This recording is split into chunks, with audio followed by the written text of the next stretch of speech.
Ako ste student i pri kraju ste osnovnih studija vašeg fakulteta, a i dalje ste nesigurni šta bi tačno htjeli da budete, ovo je savjet za vas od osobe koja će trenutno da završi osnovne studije. Gledaj da se fokusiraš šta te tačno zanima i šta te tačno interesuje.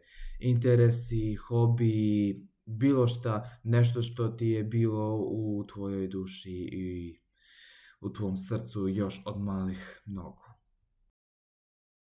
Ako si željan da baš tu vrstu obzervacije i interesa obzerviraš, na primjer kako napraviti dokumentarni video, gledaj da upišeš kurs pravljenja dokumentarnih videa koji će biti od najprostijih do najtežih.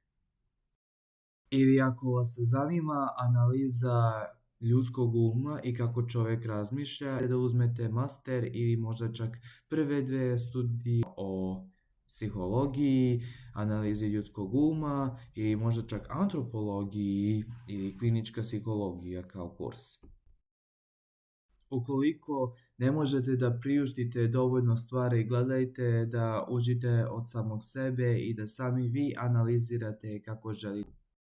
Samo da znate da ima dosta fakulteta, ima dosta studija na koje se zapravo i ne traži diploma.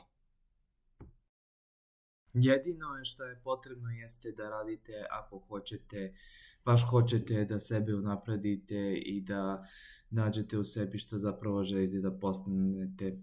Samo fokus na šta vas zanima, vaše interese, šta vas dovodi iz srca da radite stvari i gledate da učite i da naučite povodom toga. To bi bilo to. Hvala vam na pažnji.